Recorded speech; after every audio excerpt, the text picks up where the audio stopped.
There are certain requirements related to rubrics. وہ کون کون سی ہیں؟ ایک تو یہ ہے جی کہ اس کو prepared and available for students well before they begin work on their task. یعنی آپ کی جو rubrics ہیں جب آپ ان کو یوز کرنا چاہ رہے ہیں تو اس سے پہلے ان کو تیار ہونا چاہیے. اگر آپ کلاس روم میں کسی ایکٹیویٹی کے ساتھ ان کو ایسوسیٹ کر رہے ہیں تو اس کو پہلے تیار ہونا چاہیے. اور اس کے اگر آپ نے وہ کوسچنس میں پیپرز میں یوز کرنا ہے تو بھی اس کو پہلے پریپیئرڈ ہونا چاہیے.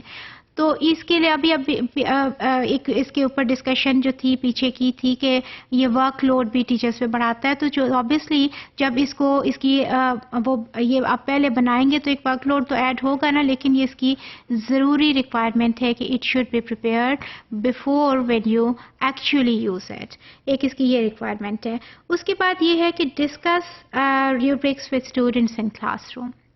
آپ کے اسٹوڈنٹس کے ساتھ وہ ڈسکس ہونی چاہیے کہ یہ ایکٹیویٹی ہے, اس کو ایسے کرنا ہے اور اس کو ایسے اسیس ہونا ہے ان پوائنٹس کے اوپر. Students should be familiar with that criteria.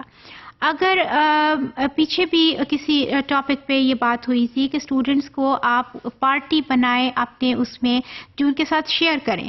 آپ کے آبجیکٹیوز, آپ کے ٹیچنگ اور آپ کی اسیسمنٹ الائنمنٹ اس میں ہونی چاہیے اور اسٹوڈنٹس کو پتہ ہونا چاہیے کہ ہم اس لیول پہ کام کر رہے ہیں, یہ لیول ایکسپیکٹڈ ہے ایگزامینیشن میں بھی. وہ کنفیوز نہیں ہوں گے. اگر اس وقت کوئی اچانک سے چیز ان کے سامنے آئے گی یا کوئی نئی سی چیز ہوگی, جیسے اس کی بات میں نے یہ کی تھی کہ آپ ایک ٹاپک کو پڑھاتے تو ہیں نالج لیول پہ اور پوچھ آپ اس کو ایویلیویشن لیول پہ یا اپلیکیشن لیول پہ لیتے ہیں تو اسٹوڈنٹس کیا ہوں گے, کنفیوز ہوں گے نا. کیوں کنفیوز ہوں گے؟ بات اب ہم کہتے ہیں نا کہ وہ میں نے تو صرف اس کو ڈیفینیشن ہی مجھے آتی تھی, دیکھو وہاں تو کچھ لکھا ہوا تھا اپلائی کرو, کچھ لکھا ہوا تھا ڈسکس کرو, تو مجھے تو نہیں پتا تھا, مجھے صرف ڈیفینیشن آتی تھی, میں تو وہی لکھ کے آ گیا ہوں. اس کی یہی وجہ ہوتی ہے کیونکہ وہ لوور لیول پہ انہوں نے پڑھا ہوتا ہے, ہائر لیول پہ آپ نے پوچھا ہوتا ہے, ان کے ساتھ یہ چیز they are not familiar with this thing by sitting in examination hall. تو آپ اس کو اس وقت ہم نے یہ بات ہم لوگوں نے کی تھی کہ اس کو آپ پارٹی بنائیے اسٹوڈنٹس کو, وہ بڑے امپورٹنٹ اسٹیک ہولڈرس ہیں, ان کو پتہ ہونا چاہیے. اسی طرح سے جو آپ کے rubrics بھی ہیں ان کو اس کے ساتھ فیملیئر ہونا چاہیے, چاہے وہ کلاس روم میں آپ کر رہے ہیں اس کو اپلائی کسی ایکٹیویٹی کے ساتھ یا اس کے اوپر آپ نے ان کے پیپرز کو, ان کے اسائنمنٹس کو مارک کرنا ہے. تو آپ کو چاہیے کہ ان کے ساتھ ڈسکس کریں, بلکہ ایک کلاس روم, ایک پوری اپنی کلاس آپ rubrics پہ ہی لگائیں کہ یہ والے اس کے اوپر ہم نے اس کو اسیس کرنا ہے, یہ چیز میں دیکھوں گا, یہ دیکھوں گی. یہ اسی کے میں چل رہی ہے کہ اسٹوڈنٹس کو ان کے ساتھ فیملیئر ہونا چاہیے, ڈسکشن اسٹوڈنٹس کے ساتھ اس کے اوپر ہونی چاہیے. پھر اس کے بعد یہ ہے کہ نہ صرف ڈسکشن ہونی چاہیے بلکہ اس کو پریکٹس کرنا چاہیے کلاس روم میں. جو بھی آپ کی ایکٹیویٹی ہے آپ کر رہے ہیں, اٹ شوڈ بی مارکڈ اور it should be assessed on the basis of those rubrics جو کہ آپ نے یوز کرنی ہے. اسٹوڈنٹس کو نہ صرف اس کا پتہ ہونا چاہیے بلکہ ایکچولی ان کا ہینڈ آن ایکسپیرینس ٹائپ ہو گیا نا کہ ایک چیز آپ نے صرف بتا دی کہ ایسے ہو جائے گی, ایسے ہے, ایسے ہے, ایسے ہے, اور پھر آپ ایکچولی اس کو یوز کرتے ہیں اور کرواتے ہیں. تو نہ صرف اسٹوڈنٹس کو فیملیئر ہونا چاہیے, rather they should actually practice it. آپ کو ان کو پریکٹس کروانا چاہیے.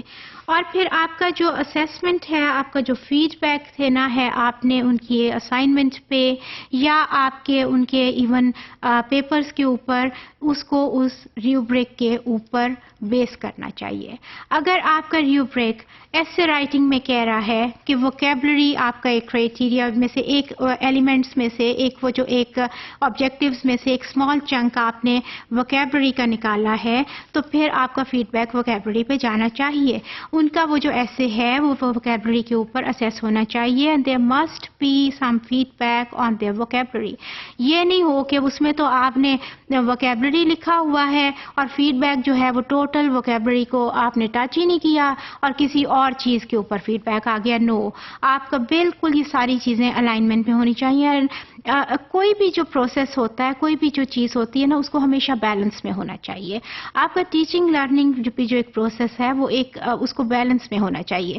دیکھیں نا اگر ہم کہتے ہیں کہ آبجیکٹیوز کو اسیسمنٹ کے ساتھ وہ ہونا چاہیے تو ایک بیلنس میں آپ چیز لا رہے ہیں نا, اور اگر آپ کی اسیسمنٹ کچھ اور کہہ رہی ہے and objectives are going somewhere else تو کیا ہو رہا ہے, آپ کا بیلنس خراب ہو رہا ہے. تو وہ جو آپ کی ہے وہ ایک بیلنس آپ کا ہونا چاہیے فیڈ بیک میں اور ریوبرکس میں.